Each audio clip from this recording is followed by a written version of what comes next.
On New Year's Day 2010, Doctor Who fans were about to see the last ever episode of Doctor Who with David Tennant. Well, sort of.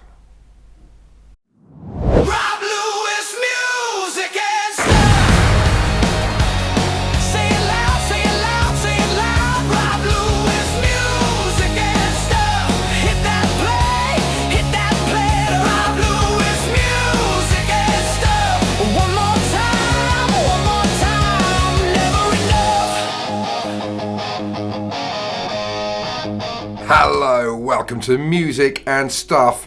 I'm Rob Lewis and it's Who's Day Tuesday. So this week we're reviewing The End of Time parts 1 and 2. I'll put them in together because I can. So, written by Russell T Davies and directed by Eros Lin, and starring of course David Tennant as the 10th Doctor. Also starring John Sim returning as the Master, Bernard Cribbins as Wilfred Mott, with Timothy Dalton as Rassilon and the narrator, Catherine Tate as Donna Noble, Jacqueline King as Sylvia Noble, who else we got here? June Whitfield as Minnie Hooper, Sinead Keenan as Adams, who was in Being Human as Annie. No, not Annie. Annie was the ghost. Doesn't matter. Alexandra Moen as Lucy Saxon. So, we already knew that David Tennant was leaving the show. A lot of hype about it. By this point, we knew who was taking over. We knew it was Matt Smith. And David Tennant was going to go out with a bang. It wasn't just the end of David Tennant as the 10th Doctor, it was the end of the majority of the production crew. So you had Russell T Davies, Julie Gardner, Phil Collinson, Jane Tranter. I believe they all went, and it was a completely different show. And I'll talk more about that in the Series 5 review. But they were all going to go out with a bang, so understandably, they did it as a Christmas and New Year's special.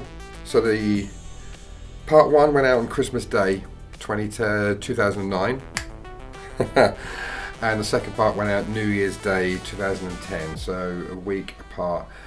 And plot wise, not the best. It's good to see John Sim back as the Master. I like John Sim as the Master. I just like John Sim. If you've never seen Life on Mars, check it out. Funk soul, brother. So that was great.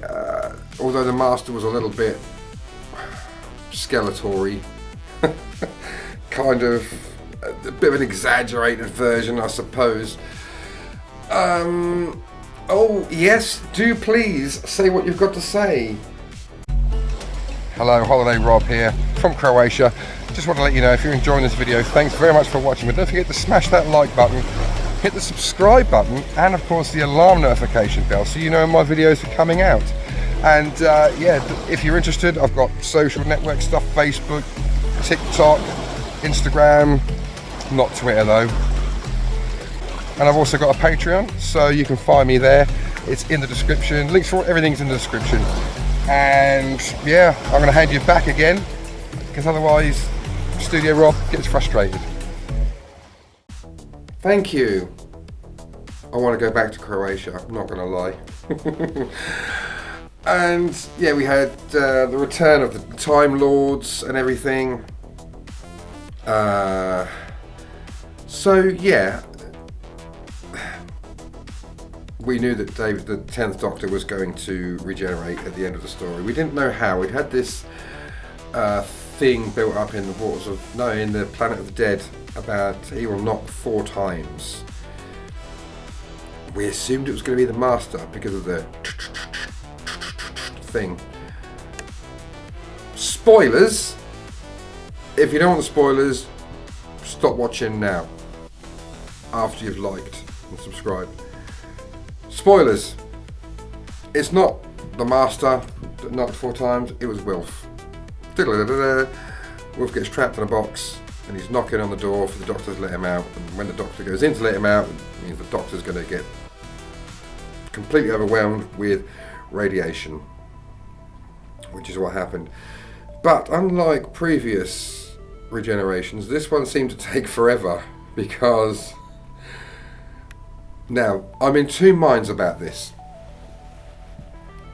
From a narrative point of view,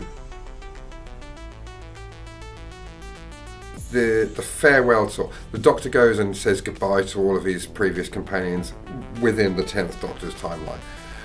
From a narrative point of view, it's not very good. He goes to see Martha and Mickey, who are now married. Goes to see Sarah Jane and the granddaughter or great granddaughter from the family of blood. Goes to see Captain Jack and also sets him up with Midshipman Frame, played by Russell Tovey, who was in Being Human with Sinead Keenan as George. And who else does he go to see?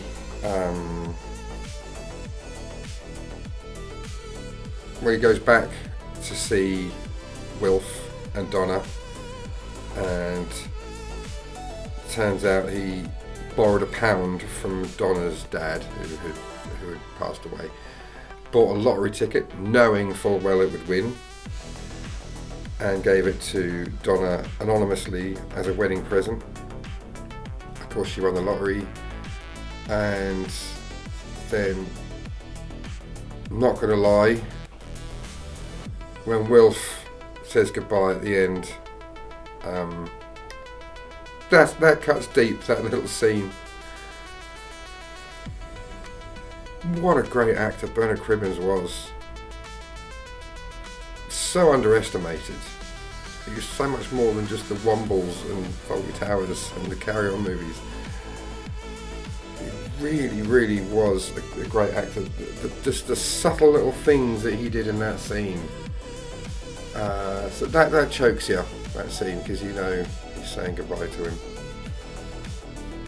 For now.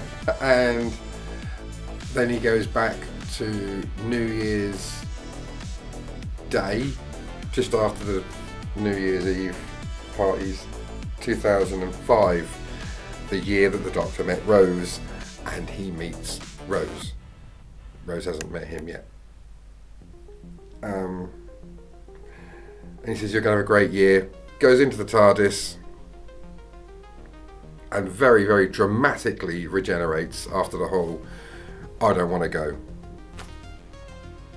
So, from a narrative point of view, it's crap. As if he'd have all that time to go and visit all these people and know where they're going to be and everything else. It's crap. From an emotive point of view, that gets you. That really does. I'm not going to deny it. It pulls on your heartstrings, that scene. So I am definitely in two minds about that whole section.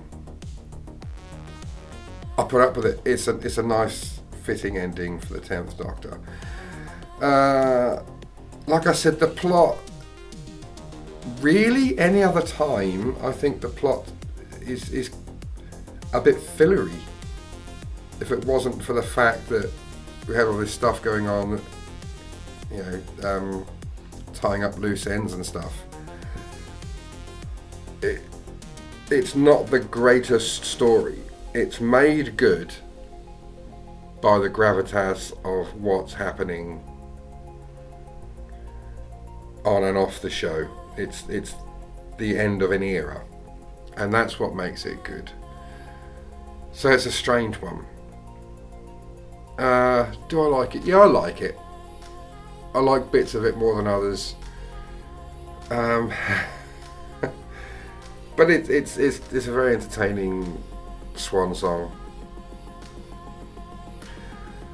Knowing that was the last time we'd see David Tennant on the show.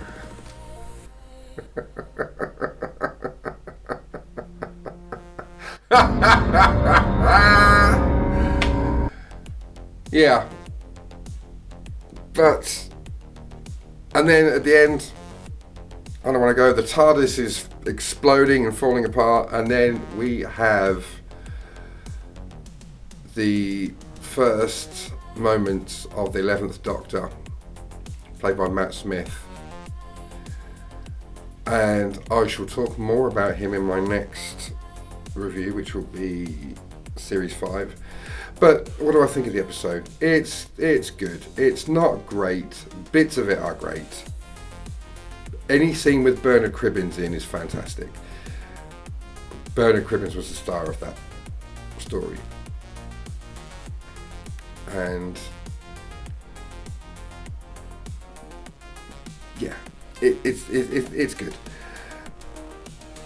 I'm going to be generous and give it an 8 out of 10. Purely because of the scale and what they're achieving and everything. Plot-wise, like I said, not very good, but yeah, an 8 out of 10 for that reason.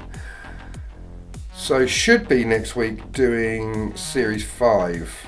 Currently, in real time, we've just got to the end of Series 7, The Name of the Doctor. So we're going to have we're watching all of the 50th anniversary stuff. We're going to watch An Adventure in Space and Time, obviously Day of the Doctor. I'm hoping that I can get Becky to watch the 5-ish Doctors, because that is so good. And I'll be talking about those later on. But that's it for me for another week. Thanks very much for watching. I'll see you in the next one. Catch you later, Bill and Ted.